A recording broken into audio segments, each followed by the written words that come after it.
And welcome back to the Constitutionalist Podcast. I'm your host, Chad White. If you didn't know, this is a podcast. It's on the website, cpluscounty.com. Like I just said, it's the website. Go there. Still trying to gather my bearings. Oh, my gosh. Welcome back. This is a podcast. If you'll excuse me, if you're not watching the video version, you'll know exactly what I'm doing. If you're not, I am adjusting the microphone. I sat down extremely late to check on the cameras, and now everything is going out of whack. It's the middle of the day here. Another middle of the day podcast where I am just recording things and, we got a little text. And I'm just recording things, and that's how it is right now. All right, there's not a lot of stuff. Actually, there's a lot of stuff I want to talk about. But listen, I have very little space on that camera. I've been keeping files because of a freelance thing I did. Did I just turn the thing down? I did turn it down. I've been keeping some files because of a freelance gig, and now I mean they're on my computer too, so I think I should. But they're also on the camera. But now I have low space on my computer. It's all very odd for me to have this thing. Speaking of freelance, anybody is in need of somebody doing something for them, I'll do it. Let's get on to the show. All right, so last week actually, Jason Witten returned to the Cowboys. I just wanted to mention that because I'm a Cowboys fan. I don't like bending down to talk into this microphone. Jason Witten returned to the Cowboys. I'm a Cowboys fan, huge Cowboys fan, and I'm excited to see him return. He was commenting for Monday Night Football, and it wasn't good. Tony Romo, fantastic at commentating because I'm not saying that Jason Witten doesn't do this, but Tony understands the game. Tony knows what's going on. He knows what's in the mind of a quarterback. He knows where the ball is going to be headed. And he had like a 90% hit rate for when he was commentating. But when it came to Witten, when it comes to, and I can say this about a lot of commentators in the NBA, a lot of players who were commentators in the NBA and NFL. And I have never seen an NHL. I've never seen an NHL game. So, but NFL, NBA, and I don't know. I think the MLB guys are pretty good at commentating, given the games that I've watched at home. But Witten just did not perform. He didn't perform well. There's a lot of guys that are in the booth right now who just say like, oh, boom, that's a good hit, or yeah, that's a good, it's like I just talked about this a couple of weeks ago for News Time. The NBA, they have these players only broadcasts where it's just the players, expired players, retired players who are commentating. And a lot of people don't like it. They don't want to hear like, boom, oh, he's going to shoot that, and just like making jokes and stuff. They'd rather hear a couple of people talking about what's going on in the game, how the current players can overcome, their situations and all that stuff. But Witten, he couldn't do that. And so now he's returning back to, this is from ESPN, written by Todd Archer. Oh, Jesus, I shouldn't have scrolled up. I just had the thing in my eyes. Okay, Witten is leaving ESPN's Monday Night Football. It's the first paragraph. I'm so stupid. Witten is leaving ESPN's Monday Night Football and returning to the playing field less than a year after announcing his retirement. Sources told ESPN that the tight end is getting a one-year deal worth $3.5 million that can max out at $5 billion, including a roster bonus and incentives. So yeah, there we go. That's it. That's all I want to talk about. I love it so much. Let's see. This other article says Jason joins the unretired NFL All-Stars list. This comes from Kevin Seifert, also on ESPN.com. Randall Cunningham, Deion Sanders, Ricky Williams, Bronco Nagurski, Marshawn Lynch, of course, Steve DeBerg. Those are all the guys that have also returned. They also did return, and they're All-Stars. So definitely check that out. There's another list I have from Sports Cheat Sheet from Jimmy Kaler, 15 professional athletes who didn't know when to quit. And of course, you got Michael Phelps up there, Lance Armstrong, Foreman, Mayweather Jr., Roger Clemens, of course, like all these great guys you just read about. But one list focused on just football, the other one didn't. All right, so second half. So then the other story I want to talk about was the Anthem. So a video game came out called Anthem, created by a team called BioWare, which also did Mass Effect. They're a branch of EA, which is Electronic Arts. And I don't know, do people call it Electronic Arts anymore? I don't know what to do with my hands right now, so it's just going under my butt. Do people still call it Electronic Arts? I wonder if they do. There was a time, I think in 2013, when EA was voted the worst company based on the Better Business Bureau, based on people's ratings of it on the Better Business Bureau. And there were worse companies out there doing way worse things. And I always thought that is so stupid that a bunch of angry little men went to, and I guarantee it was probably, gamers are also women too, but whatever. But I always thought it was so stupid that people decided to go to this website and say, I'm so mad at EA. And the only reason that people voted was because it was this was like the beginning of microtransactions, which are you can spend like $1 to $5 on some in-game item, and it's either pay to win or something cosmetic or something like that. Well, now they're all mostly cosmetic. But I remember that was always so stupid to me that people were so mad at something like that. And I always thought, like, yeah, there's genocide in the world, and there are people who can't feed their children, but you're gonna vote EA the worst company in the world. It was maddening. It was mind-boggling, is what it was. But now EA is in more hot water.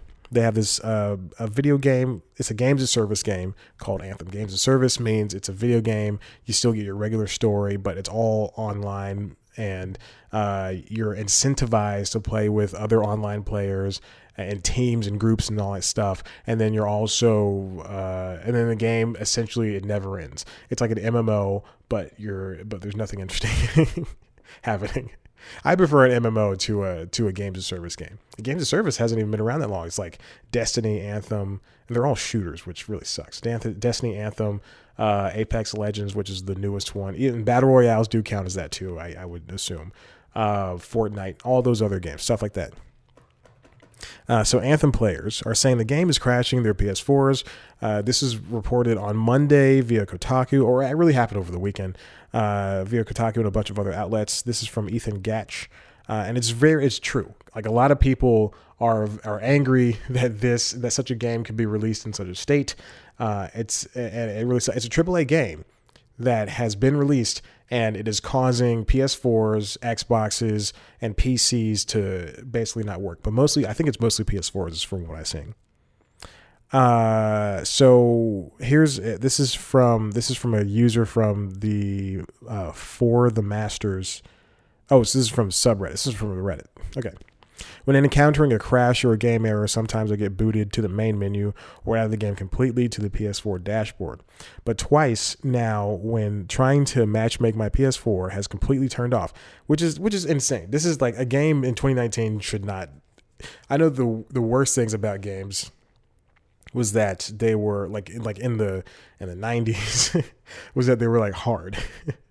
Like the Lion King game, which is I just read about something. I read an interview about the Lion King game this morning and why they made it hard. Disney, essentially, that game is notoriously hard. The Lion King game, I think it was on NES or SNES or something like that. Whatever, I don't know. It's notoriously hard because Disney was trying to curb people who rented games. They wanted to encourage people to buy it. So they said, hey, make it astronomically hard. And there you go. Which is, contrary to what we have today with a game like Dark Souls, which is hard just because it's a hard game. I don't know how to describe it. But of course, Anthem, we have this game that's crashing consoles, crashing $400 or $500 consoles. The strongest gaming devices in the world are being brought down because this game is poorly coded, poorly done, and it's really bad. I know Sony, I read yesterday, is giving back refunds to people whose entire consoles have been crashed. But some of them, and I don't know how many it is, but some of them have had their PS4s brick because of it. So I don't know what happens after that point. But when a console bricks, it means it can't work anymore. I know I had an Xbox 360. that was one of the first run Xbox 360s, and whenever it came out, like 2008 or something like that.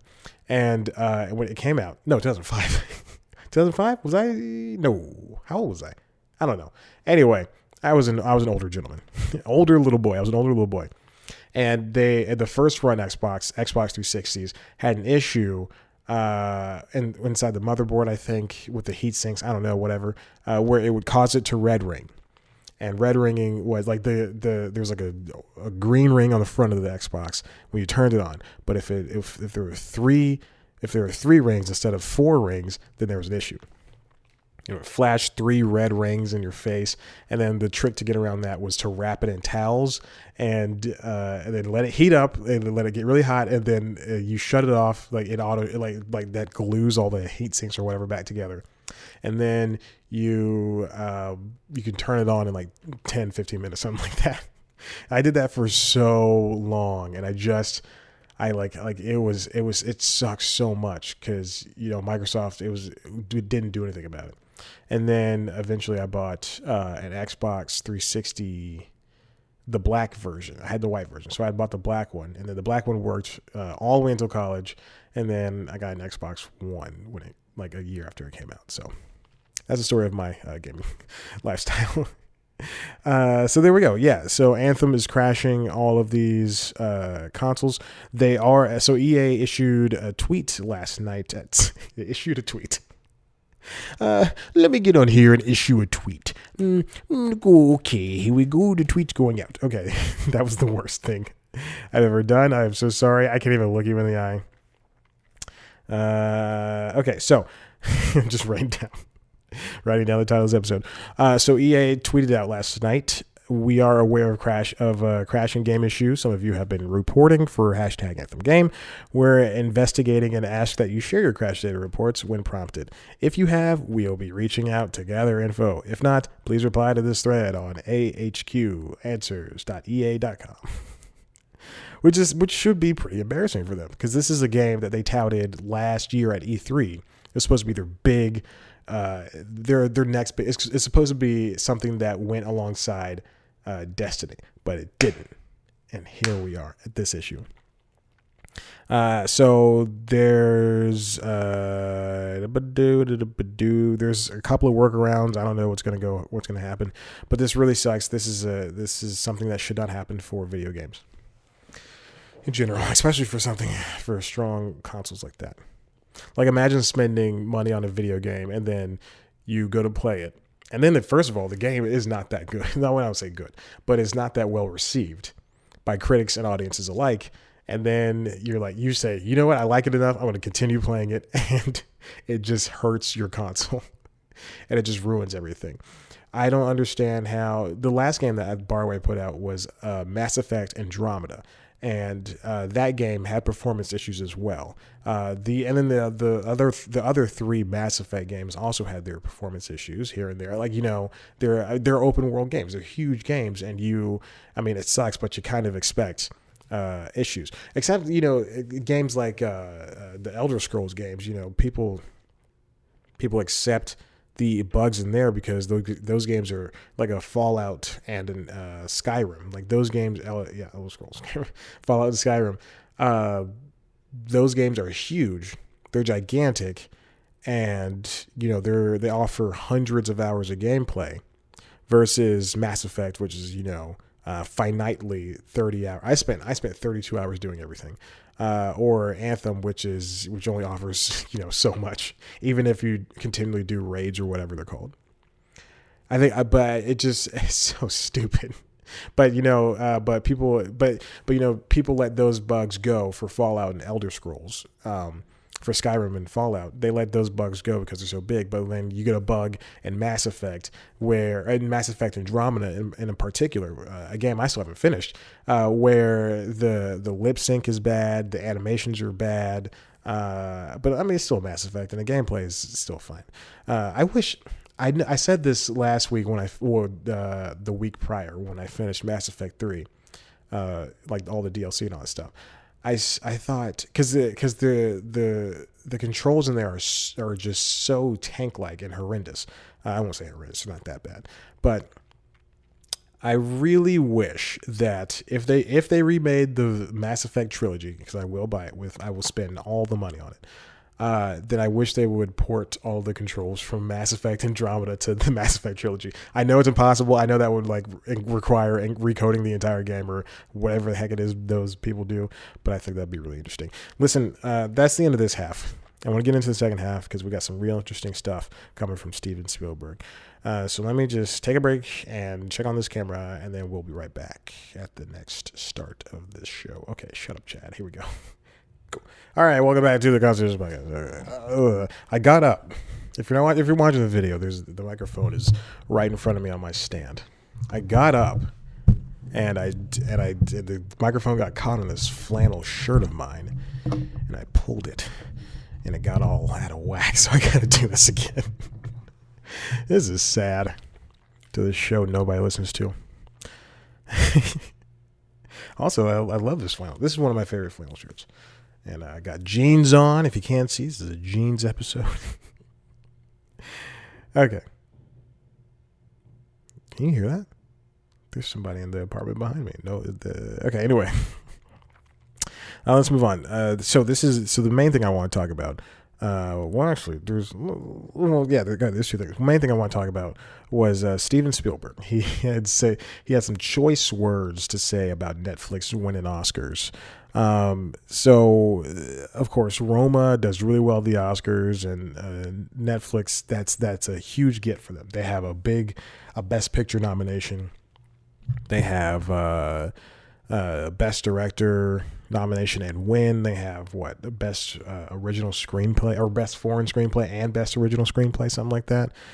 Let's see. And then they also won in 2017 Best Short Film, and then they have Emmys. They won for Best Short Documentary Film, I believe. They also won for Best Short Documentary Film in 2017, not Best Short Film, but Best Short Documentary Film in both 2017 and 2019 for the period film. But there's a lot of people who aren't too happy about what Netflix is doing. And one of the people happens to be probably the biggest director in the world of all time. Let's just say of all time, Steven Spielberg. He has not been a fan of streaming movies. And he thinks that, a lot like a lot of people who are film experts and people in the industry, he thinks that Netflix mostly Netflix these streaming services are bringing movies down. And I've often joked that Netflix has TV movies essentially. But Spielberg, in the past, like I said, talked about. He's even called them TV movies, fit for Emmy consideration rather than Oscars. Ooh boy. Okay, so this article comes from AV Club. William Hughes wrote this. It's called "Steven Spielberg is gunning to make sure Netflix never has another Oscar contender like Roma." But I think, all right, I'll say my thing, my break at the end of this. So let's see what he said.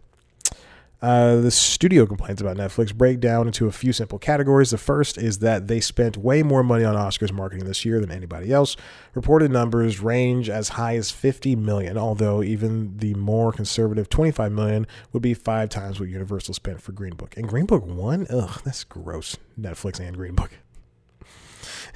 Second, there's the whole they don't run their films in theaters unless we make them thing. This one is exacerbated by the fact that the studio doesn't license its movies to theaters to run, instead renting them outright and keeping all the ticket sales for themselves. Among other things, that means they don't have to report box office returns, which good luck ever getting a straight number out of Netflix, folks. Okay. So what basically is what Spielberg and other people want to do is that they just want to make sure Netflix is doing the same things that the regular industry is doing. They have to put their movies in theaters. There has to be, like for the Cannes Film Festival, they said France said no more having streaming movies. They have to be in theaters for a certain amount of weeks, and then they have to not be available on services like after that for a certain amount of time. Let's see. Ava DuVernay, whose projects with Netflix include 13th and her upcoming When They See Us, pushed back hard against the anti-streaming fervor, asking the Academy to allow other filmmakers to speak or at least be heard from at the upcoming Governor's Board meeting. The board meeting is, like I said, coming soon. And actually, I already said that, but it'll be coming up, and people will be able to. People who are big filmmakers like Ava, like Steven, will be able to voice their concerns. Which and Steven, he could be coming at this the wrong way. It's important to note that we are in a different era of movie going. Not a lot of people are going to buy tickets, but if Netflix is doing such a thing as renting out theaters instead of and not reporting numbers and keeping the money for themselves instead of giving or giving their movies to, I don't know how this works, giving the movies to a theater and saying, hey, AMC, run this. Hey, Regal, run this. Hey, UTA, United Artists, run this. UTA is the managing agency. But Netflix responded. This is from BBC. They responded, I think, like the next day. BBC News from the Newsbeat. There's no author. Netflix responds to Oscars and Steven Spielberg backlash. They tweeted, "We love cinema." That's one strike. Here are some things we also love. Access for people who can't always afford or live in towns without theaters. Letting everyone everywhere enjoy releases at the same time. Giving filmmakers more ways to share art. These things are not mutually exclusive. There's 14,000 likes. Don't like that. That's weird. Netflix has their points. Ava DuVernay also did tweet out this. 190 countries will get When They See Us when their movie premieres.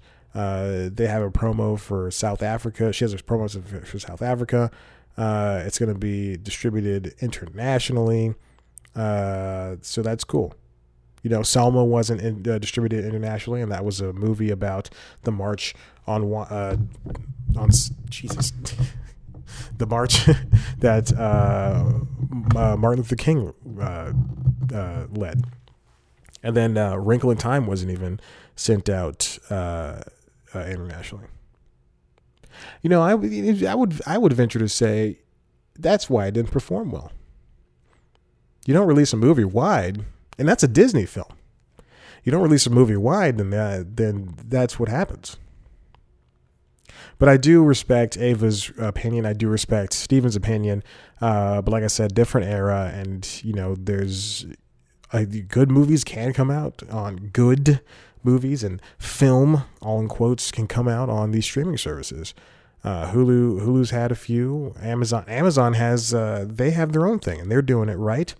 And he didn't say it conspicuously. He didn't say anything about Amazon, but Amazon is doing it right. Manchester by the Sea, they acquired that. They release it in theaters. It's in the theaters for a month or for 2 months or something like that. And then it took until award season for them to release it.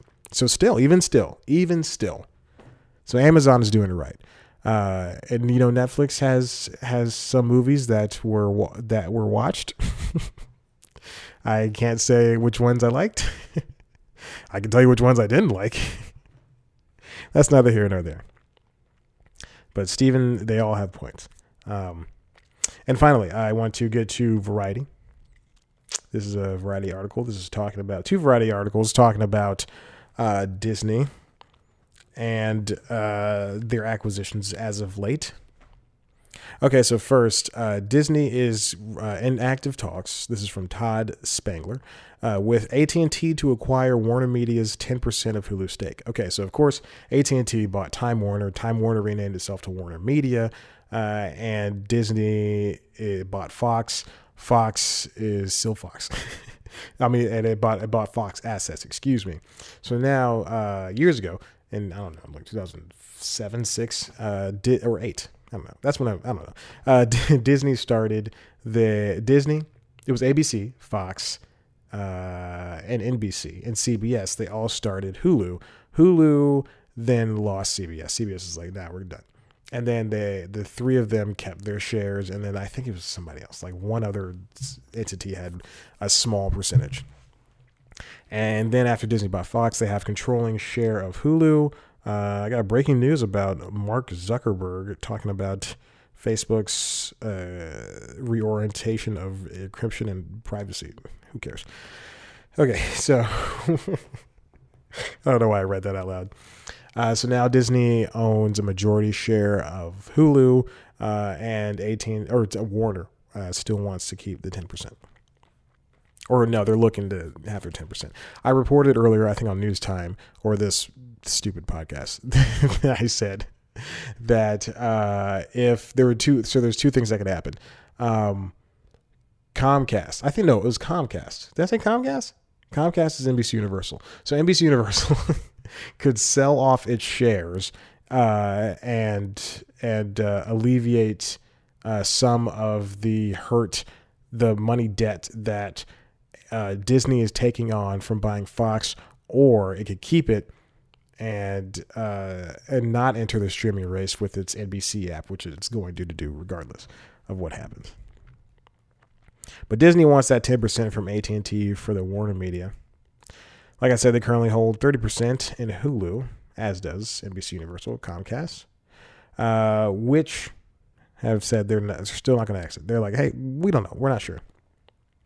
AT&T CFO John Stevens at the telco's Analyst Day last November cited its minority investments in, quote, things like Sky Mexico or Hulu as potential assets it could sell to gain working capital, which they need because they have taken on, with these mergers, you're taking on a bunch of lost money, essentially. I don't want to say lost money. You lose money when you take on a merger, which is why Disney and Fox, there's a whole thing. Which is why a bunch of people are losing their jobs. Even if you're consolidating, people are losing their jobs, which is I will talk about in the next story. But it sucks that people are losing their jobs because. Okay, anyway. The question is what Disney is willing to pay for the 10% stake. Disney last summer pegged Hulu's fair value at $9.296 billion after the 21st Century Fox deal closes, including an implied control premium of $1.246 billion. The $930 million implied value of Warner Media's stake is a 16% premium over Time Warner's original $583 million investment in Hulu in August 2016, plus its subsequent $200 million capital contributions to the streamer, which means it's just we're going to give you some money to operating costs, essentially. I think. I don't know. AT&T is looking to sell its Hulu minority stake as Warner Media gears up to launch its own subscription streaming service, which I think will be, I'm editorializing this right now, I think it's going to be very difficult to get off the ground. Like I said before, streaming has reached an apex. Apex Legends, like the video game. The game I played twice. It's free. I played it twice. Done. But I think it's reaching apex, and now we're splintering people off from the big three streamers, and it's not good anymore. The still unnamed SVOD service set to debut in the fourth quarter of 2019, which, Disney Plus is coming at some point in 2019 too, will include 3 service tiers, one focused on movies, one with movies plus original programming, and a third tier comprising content from the first 2, along with Warner Media library content and licensed programming. If Disney ends up controlling 70% of Hulu, that would give the media conglomerate even more incentive to invest in Hulu and expand it to international markets, which is a thing. So that's why Netflix has so many users, is because it's available in so many countries. Even if they have access to different amounts of videos, they still have access to Netflix proper, which is a huge thing. I think there are shows that are on Hulu that are only available on Hulu in the United States, but if you go out to the other parts of the world, those shows are available on Netflix. I think Brooklyn Nine-Nine is available on Netflix in the other parts of the world, and stuff like that. I don't know other examples, but stuff like that. So there you go. It's very important to hit the international numbers because people are willing to spend. You spend $12 on Netflix, you spend $12 on Hulu. You got all the TV you could ever watch. But if Hulu's not available in Canada, for instance, then there's no point in even looking toward it. Under Disney's control, Hulu will stay focused on adult-oriented general entertainment fare, while the forthcoming Disney Plus subscription product will be a family-friendly wheelhouse. That's what Iger said to Disney CEO Bob Iger, who's also taking a pay cut hit, I believe, in the coming thanks to the merger. But if they're willing to report that, then what things aren't they willing to report? Maybe Iger has got some latent stock in the company. He'll be added as a producer to the movies. I don't know. Who knows? That's just me. That's conjecture. For Hulu, having one controlling owner could help it accelerate growth and amid heavy competition in the streaming market. And I saw a list yesterday which had the top 10. It was on a Business Insider video or something. It was CNBC. I was watching how Twitch became a streaming juggernaut. Interesting video. And they listed the top 10 streamers. I think Amazon was number 6, or Prime was number 6. Netflix number 1, of course. It was followed by a bunch of services like HTTP, HTML. And then it was Amazon was number 6. Twitch was in number 7 or something like that. And then number 10 was Hulu. Even though it's not available as far and wide-reaching as Netflix is, it's still ranking up there with Prime, with Netflix as one of the big 3 streamers. Hulu said it ended 2018 with more than 25 million total subscribers, a net gain of 8 million for the year. Last year, according to Hulu, it grew revenue more than 45% in 2018 to nearly 1.5 billion, a company record. So there we go. We'll see what happens when Disney Plus comes out. We'll see what happens when the Fox deal closes. Speaking of the Fox deal, this is also for Variety. Brett Lang, Cynthia Littleton, and Joe Otterson. How Fox employees are bracing for life under Disney. So, like I said before, there's people losing their jobs because of these mergers, and it is not good. Before, I think last year when I heard of this, I thought, oh, cool. This is really interesting. And then I got worried. I didn't get worried, but I thought, then I started thinking, well, this is going to create a monopoly. This Disney-Fox merger. No one seems to care. So the government doesn't care. Fans don't care because they just want to see Star-Lord kiss Wolverine or whatever they want to do. And so I don't think, should I continue caring for something like this? Which is, yeah, I think I should continue caring, but eventually I went from, okay, this is a monopoly to I guess it doesn't matter anymore and nothing matters. To me kind of wanting this to slow down, because there have been reports that there's going to be a significant amount of job losses. I know that camera's off and I turned to it. There's going to be a significant amount of job losses because of this merger, which is going to be a stinker for both Disney and for Fox. Both for Disney and both for Fox. Okay, so the Murdochs are going to unveil Fox Corp, their slimmed down media company that boasts Fox Broadcasting and Fox News, to the investment community, likely with details of how it will be capitalized, as well as some executive hires. Disney is expected to assume ownership of the rest of Fox within a day of that announcement. So that's going to be sometime in the spring, next couple of weeks. The marriage of Fox and Disney is uncharted territory in the media landscape. There's rarely been an acquisition of this size or union, blah, blah, blah. Let's scroll on down. Let's talk about the jobs. Insiders at the studios say they are uncertain how smoothly Disney will be able to integrate Fox and how quickly it will make its presence felt. As many as 4,000 jobs are expected to be cut in the process. But the expectation is that the first round of layoffs will hit more senior executives who carry higher salaries before things turn to those lower on the corporate ladder, which is true. A lot of, or not a lot. Let's back up, Chad. A few Fox executives or a few Disney executives have left the company. Channing Dungey, of course, she left the TV side, and a couple other people. And then for Fox, I can't name. I think some. Man, at 21st century, at Fox Broadcasting for the broadcast network, I believe. No. I'm sorry. There was a man and a woman who were both co-presidents or something like that, and then they were going to be brought over, and then one of them left. I don't remember because I stopped paying attention to this because this is just such a abysmal travesty. Oh, I just cracked my thumb. But there's going to be jobs that are going to be lost. I know for the AT&T and Warner Media. For HBO, the head of HBO just stepped down, and there's the new guy taking the place is this guy's been at HBO for I think like 2 decades now, or something like that, and he's brought in a lot of the best TV shows ever. But this new person is just going. He says he's not going to try to ruin the legacy of that guy, but who knows what happens with that. Okay, Disney is looking for $2 billion in cost synergies. Fox's film business will likely be more impacted, with the axe falling hardest on jobs in its marketing, sales, and distribution arms. Because you can't have 2 marketing arms. You can't like if Disney has good marketing and then Fox has, decent marketing, Disney's going to say, okay, well, we know these people. Let's just merge them and then just get rid of some of the others.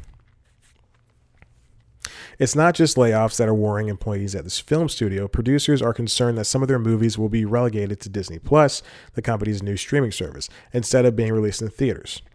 Then there are fears that projects that are in various stages of development will be killed or deemed not Disney-friendly enough. Some filmmakers are relieved, however, after Disney CEO Iger said that the studio would make R-rated movies after it buys Fox. That's a rating Disney has avoided as it tries to preserve a family-friendly outage. Okay. So, this is all so true. That is one thing that you have to be careful about, is that Disney has its own agenda, and while yes, you may be making a movie, they can say, hey, we don't want to do this anymore. That's probably what might happen with. I know I talked about what is that called? What movie? The New Mutants, the X-Men spinoff. The New Mutants is supposed to come out sometime in the fall. It was hard to get made. Second, they made it, and then it maybe is not so good. Third, Fox is like, should we release this? And so now it's up in the air if that movie's coming out in the fall or not. It's already made. Who knows what's going to happen? So it could come out on Hulu. Disney could just say, we don't want it, just scrap it, just throw it away, or it could be a Disney Plus type thing, which actually no, it's a family friendly thing. So no, New Mutants is I think an R-rated horror film. A few film executives, such as 20th Century Fox Film Vice Chairman Emma Watts, Fox 2000 Chief Elizabeth Gabler, and Fox Searchlight co-heads Steve Giulia and Nancy Utley, will be making the move to the combined company. But aside from this core group, few executives have been told if there will be a place for them in the mix, though many have had meetings, which they've seen as informal auditions with the team at Disney. That's like auditioning for SNL. That makes it feel like just like, hey, you're a funny person. You're probably already working right now, but we'll see what happens after this. The meddling of Fox and Disney's TV production assets will surely be a complicated process. Fox's 20th Century Fox Television rivals Warner Brothers as one of the industry's largest suppliers of scripted TV series. Fox's production infrastructure also includes Fox 21 Television Studios, home of Showtime's Homeland and The Chi. FX is okay, so they just have a bunch of TV shows. So they're worried about the TV shows coming in. The production management will come under Peter Rice and Dana Walden, those who are talking about, the Fox alums who have been handed the keys to most of Disney's TV kingdom. So I thought one of them left, but apparently neither of them did. So there we go. This is good for me. I didn't seem too stupid. John Landgraf is expected to remain a separate, and he's the FX head. He's a really smart guy. I like him a lot.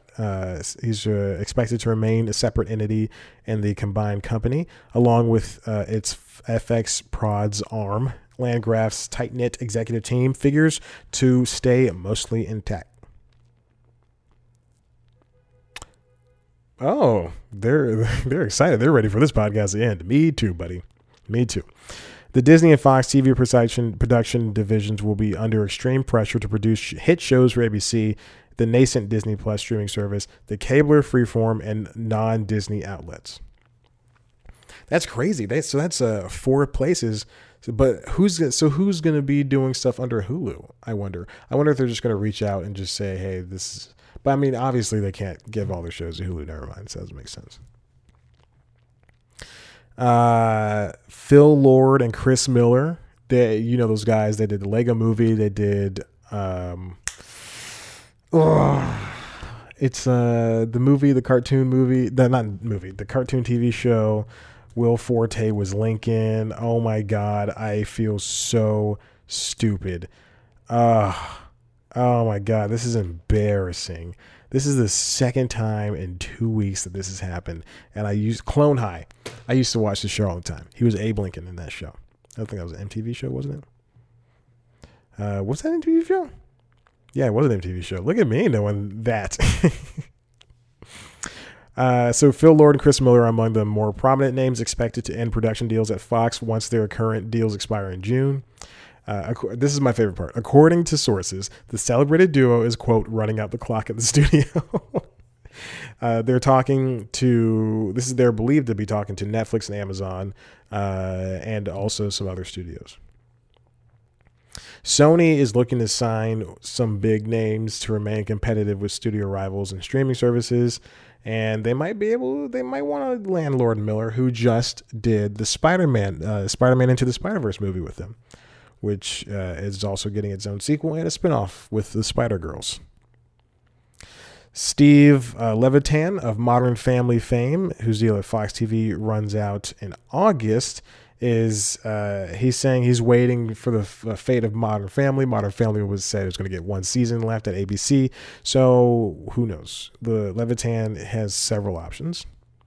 Seth MacFarlane, whose shows are on Fox, Family Guy and The Orville, his deal is up in June as well, and streamers and studios are courting him as too. So who knows? But I think he can jump ship. But Orville, the only reason Orville and Family Guy are staying on Fox is because they own it. They own it. If Fox owns the show, then they said they wanted to keep it.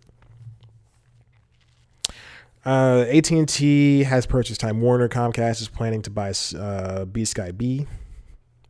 And a raft of digital players such as Apple and Netflix is challenging the more traditional studios. That means that displaced Fox and Disney employees have to be more flexible when it comes to finding their next jobs. Okay, blah, blah, blah. So there we go.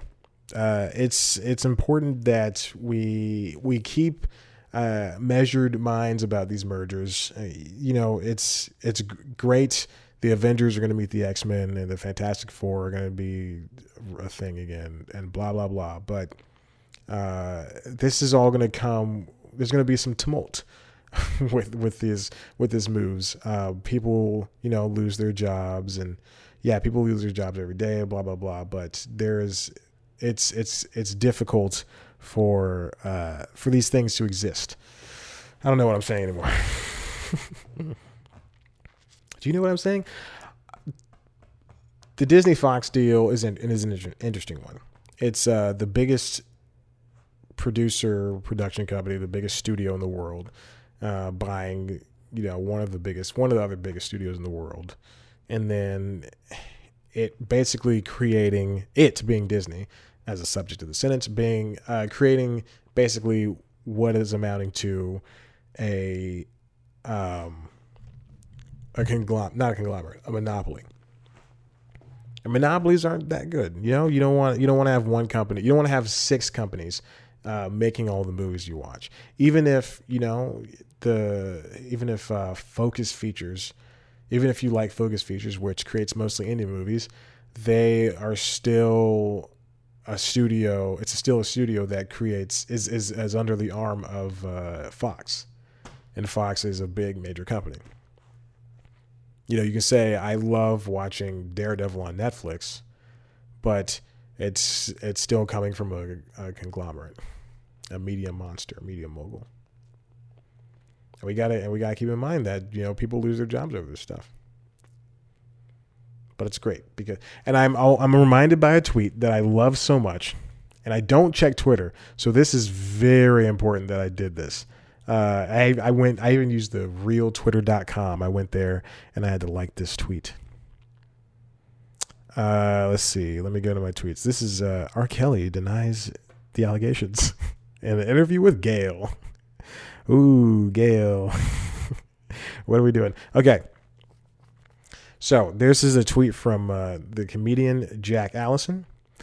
Everyone's still so excited to see Wolverine meet the Avengers, given that it has created a behemoth entertainment conglomerate with business practices like this. And oh crap, it linked to a tweet. That tweet is unavailable right now. Okay, this is one tweet he did February 8th. Finally, Wolverine gets to meet Star-Lord. And it says, and the headline for the story is, Disney-Fox merger will result in at least 4,000 jobs lost.